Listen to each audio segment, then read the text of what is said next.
Estamos hablando, Isabel, sobre el tema del conflicto armado relacionado con el megaproyecto de Hidroituango, comunidades afectadas y el movimiento Ríos Vivos. Nos hablabas de unas cifras que son, llamémoslo así, escandalosas. 180.000 personas víctimas del conflicto armado en esa zona. No solo eso, son 50 masacres. La última el año pasado por los urabeños, el Clan del Golfo, con todos los nombres que le han puesto. El año pasado en Valdivia muere una familia completa. Y de esa familia completa, la esposa era secretaria de una de las organizaciones del movimiento. El movimiento ha tenido un golpe al movimiento. Sí, el movimiento ha tenido múltiples víctimas del conflicto armado. La mayor parte de los integrantes del movimiento somos víctimas del conflicto armado. De esas 50 masacres, la mayoría fueron por los paramilitares. Y hay que recordar en una de las audiencias públicas lo que dijo un paramilitar sobre las masacres de Urrá, que ellos necesitaban que llegara el desarrollo. El desarrollo son los megaproyectos. Claro, el desarrollo es contemplado por ellos, también por la mayoría de empresarios en este país que comparten la visión de desarrollo de los paramilitares, y eso hay que dejarlo claro. O sea, en este país se ha compartido la visión de desarrollo, los grupos armados, los grupos políticos y los grupos económicos, y por eso es que las comunidades estamos tan mal, porque las víctimas no hemos podido resurgir porque el aparato paramilitar, militar y político de este país, aunado con el económico, pues nos han tenido en una presión absoluta. Esas 50 masacres están sin investigar. Lo más grave es que cuando se inicia la investigación sobre la relación entre Hidroituango y paramilitarismo, la fiscal que inicia esa investigación tiene que salir de Medellín y tiene que salir de Antioquia amenazada. Entonces no hay posibilidad de que se supere esa impunidad. Nosotros estamos exigiendo desde el primer momento en que inició Ríos Vivos superar la impunidad, que nos digan a las víctimas que tenemos derecho a saberlo, cuál es esa relación, porque somos víctimas del paramilitarismo y tenemos todo el derecho a saber por qué los que se desmovilizaron en el año 2005 están hoy en el territorio y siempre han sido los mismos. El bloque mineros ha estado allí, siempre ha estado allí. 8-5 fue muy claro en sus declaraciones, participó primero de la guerrilla, fue un gran guerrillero en la zona, después un gran paramilitar y participó en varias masacres, es decir, toda la vuelta, y todos son los mismos armados jodiendo a la gente. Están un día de un lado, están otro día del otro. Y eso es una gran preocupación, porque el movimiento no dice solo que es ambientalista, que es ecologista, que trabaja por los derechos de las víctimas, a la verdad, la justicia, la reparación y garantías de no repetición, sino que también es un movimiento pacifista. Cualquier opción armada no está contemplada dentro del ideario del movimiento, y cualquier opción violenta afecta al movimiento. Y eso es una postura difícil en un país tan violento. Perdóname, me llama la atención algo. Tú eres tan temeraria para decir que hay una relación, una presunta relación entre el megaproyecto de Hidroituango y el paramilitarismo. No, nosotros siempre hemos planteado... No es presunta. Que no es presunta, que hay una relación. Incluso si no se llega a probar por un asunto concreto, y es que se beneficia económicamente. Así de sencillo. Entre más víctimas hay en el cañón, ellos a menos gente tienen que reparar. Es decir, hay un beneficio económico derivado del conflicto armado. Y nosotros hemos pedido la cifra en concreta. ¿Cuánta plata es la que se ahorraron por todas las víctimas y todo lo que hemos tenido que sufrir? O sea, la guerra le ahorra plata a los megaproyectos. Así de sencillo. Y en esa medida son cómplices. ¿Directos? Porque no podrían... Eso es complicidad directa. Porque es que si fuimos desplazadas tantas personas, de Briceño hay más número de víctimas que de habitantes, solo Briceño. En Ituango, la proyección era 44.000 habitantes para esta fecha. ¿Cuántos somos en Ituango? Menos de 20.000, 21.000. ¿En dónde está el resto de gente? ¿Qué se hizo? Gente que ya no puede protestar, y la misma licencia decía, no, es que allá va a ser muy fácil hacer este megaproyecto porque a todos los líderes los mataron, Jesús María Valle lo mataron, la mayoría de líderes de Acción Comunal los mataron, no hay nadie que diga nada, no hay nadie que proteste, no hay nadie que salga a decir algo. Entonces así es más fácil hacer un megaproyecto, porque primero acabamos con los liderazgos, acabamos con la organización, y eso abarata los costos, porque no hay resistencia. No hay quien le pueda decir algo a esta multinacional que se llama Empresas Públicas de Medellín. ¿Qué ha dicho sobre esa acusación tan grave? Usted la dice, está sustentada. ¿Qué dice EPM? empresas públicas de Medellín? Absolutamente nada. Uno de los comunicados de la última minga agraria, étnica y popular, nosotros preguntamos directamente, exigimos que empresas públicas de Medellín se pronuncien.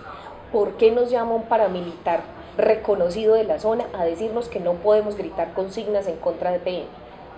Porque tenemos la grabación en la última minga. La amenaza que nos hicieron es, primero se tiene que levantar el paro, porque no hemos dado permiso de que se haga paro en este territorio. Nosotros jamás le vamos a pedir permiso. Los criminales otorgan permiso. Sí, dan permiso entonces ya para las marchas. Eso es imposible en el movimiento. Nosotros no le vamos a pedir permiso a ningún criminal, y mucho menos al que nos ha victimizado.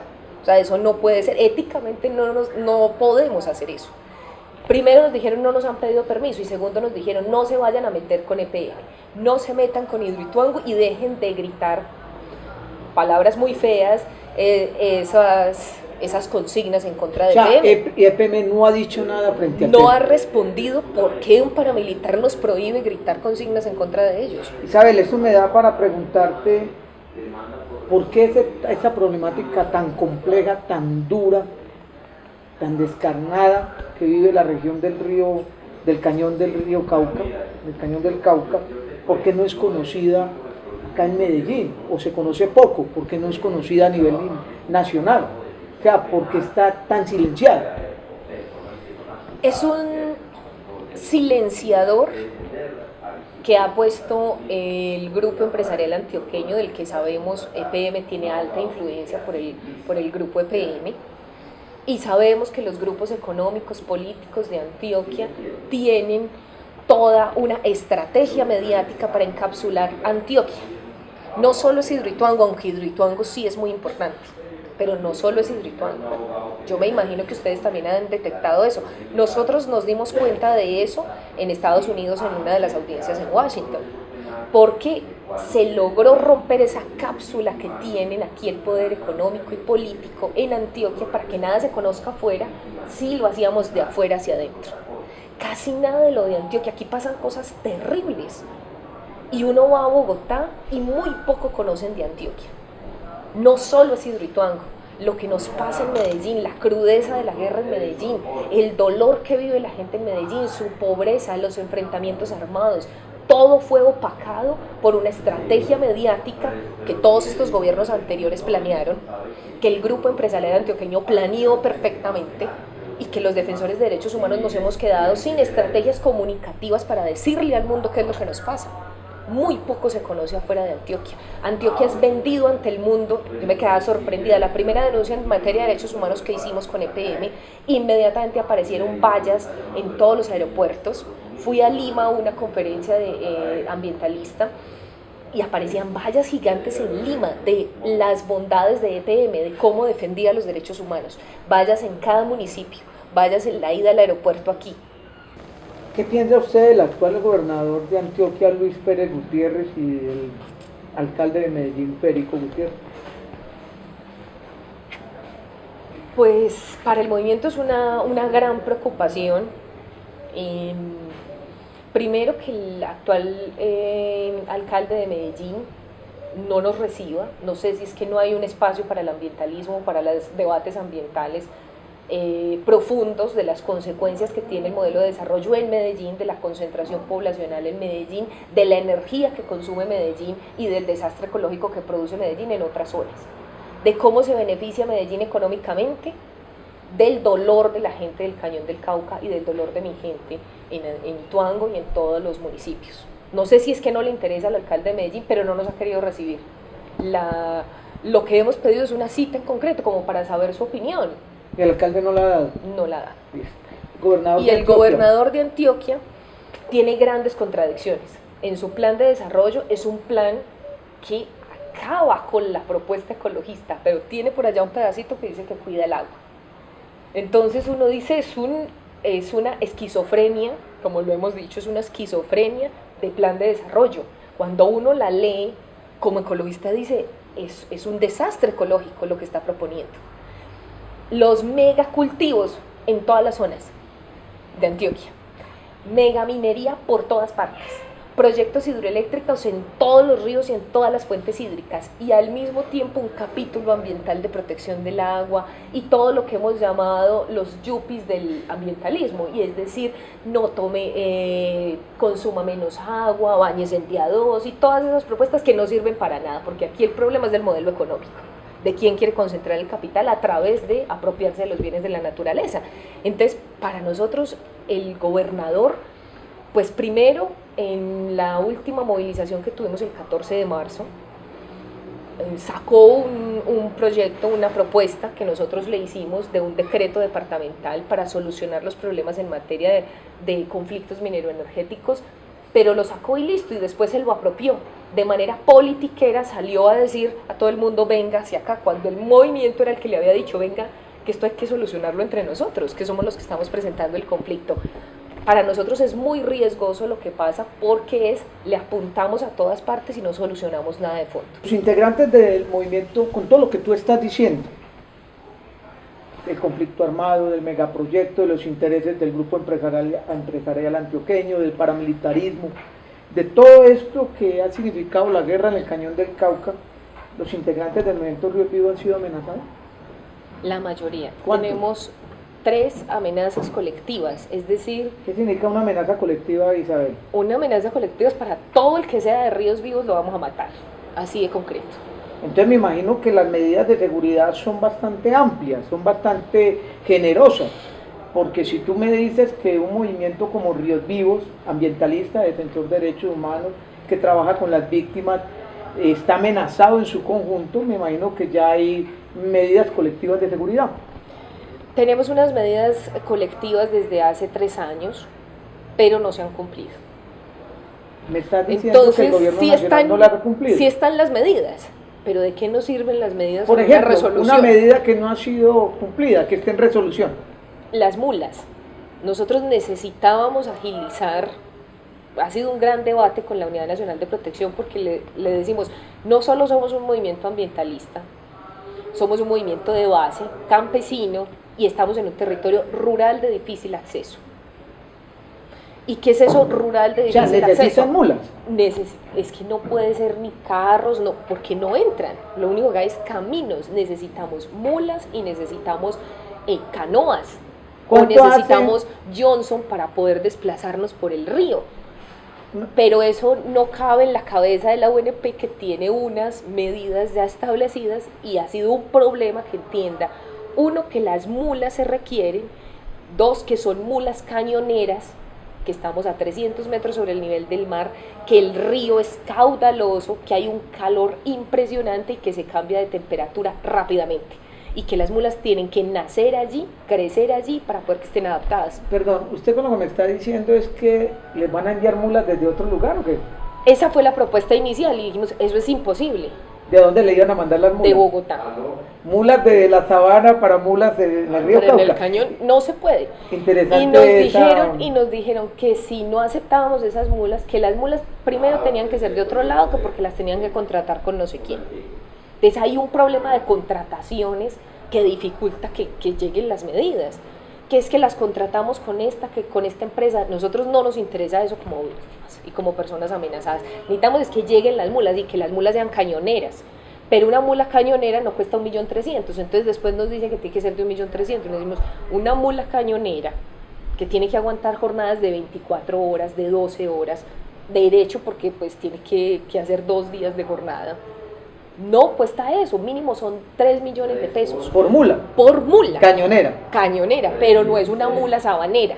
Las mulas son distintas, son animales, y hay que también respetar eso, porque además somos animalistas. Nosotros no vamos a meter un animal a forzarlo, siendo nosotros cuidadores también de los animales. Entonces ellos dijeron que nosotros no estábamos aceptando las medidas, y no era que no las aceptábamos, sino que ellos no comprendían el contexto que nosotros estamos viviendo. Ese ha sido el problema de las medidas de la UNP, que no entiende nuestro contexto. Pregunto, en concreto, ¿ha hecho algo el gobierno nacional en cabeza de la UNP por el movimiento Ríos Vivos y las amenazas que tiene, que se ciernen sobre el movimiento?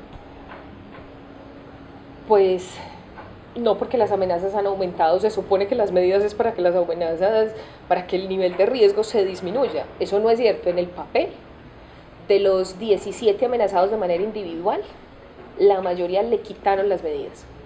O sea, no tienen, ni siquiera estamos en nivel de riesgo. Ni siquiera tienen riesgo. A los principales líderes. La única que quedé con medidas soy yo, pero porque tuve un intento de secuestro. O sea, sería demasiado absurdo y porque he tenido atentados. ¿Un intento de secuestro? Un intento de secuestro. ¿Nos podrías decir por cómo?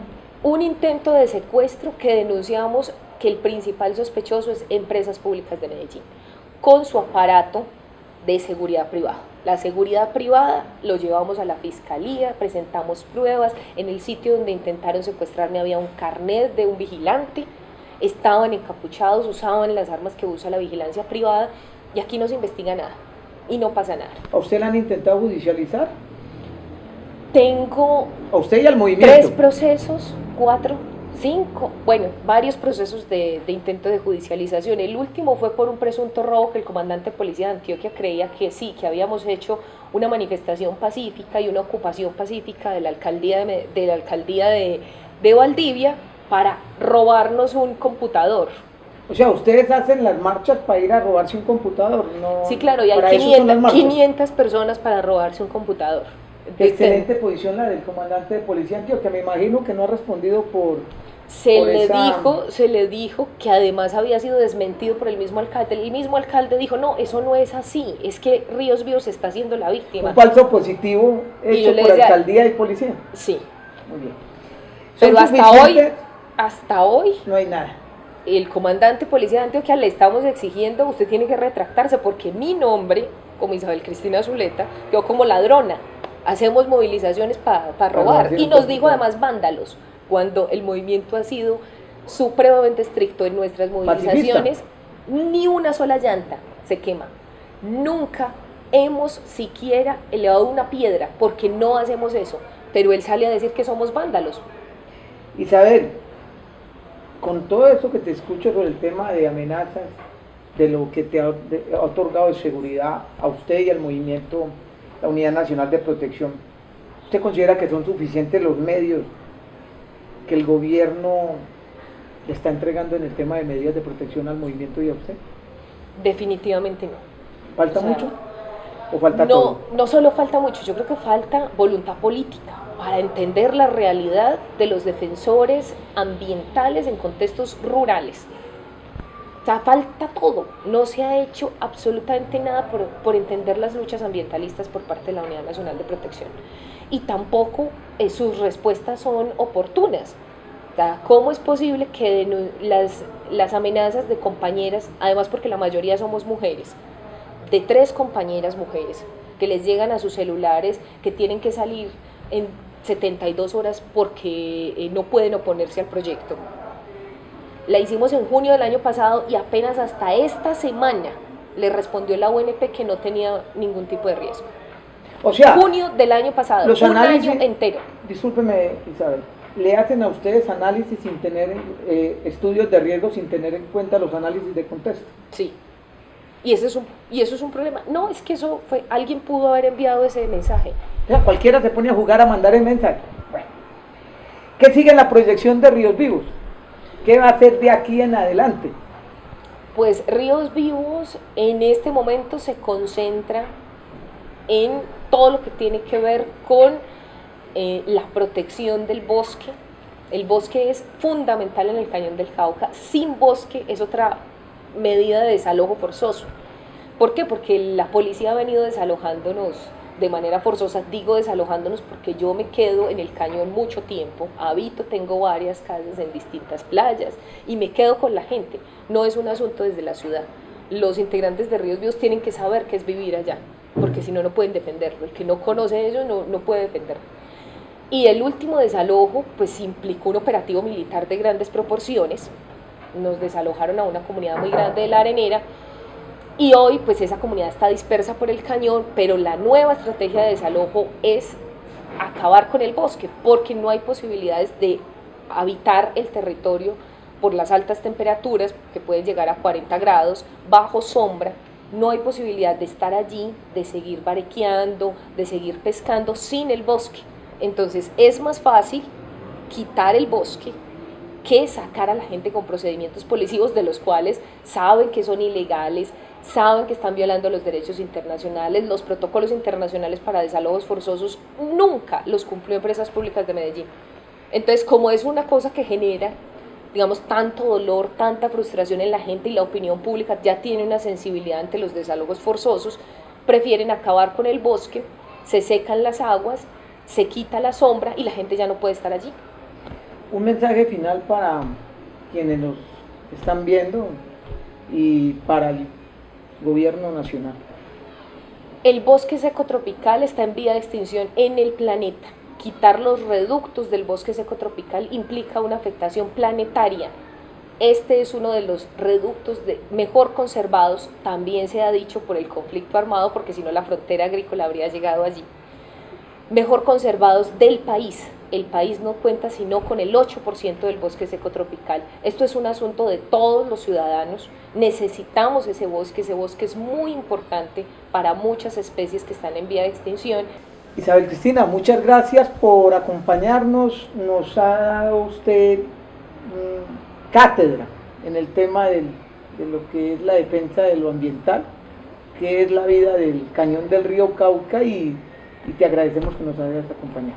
No, muchas gracias, Análisis Urbano, y decirles a los habitantes de Medellín y sobre todo a los citadinos que la vida en la ciudad no es posible sin los campesinos y sin la gente del campo. Muchas gracias a ustedes, y una mujer luchadora, una defensora de derechos humanos, una ambientalista, una feminista radical y una mujer que quiere que todos vivamos tranquilos en un planeta, pero en un planeta habitable. Muchas gracias.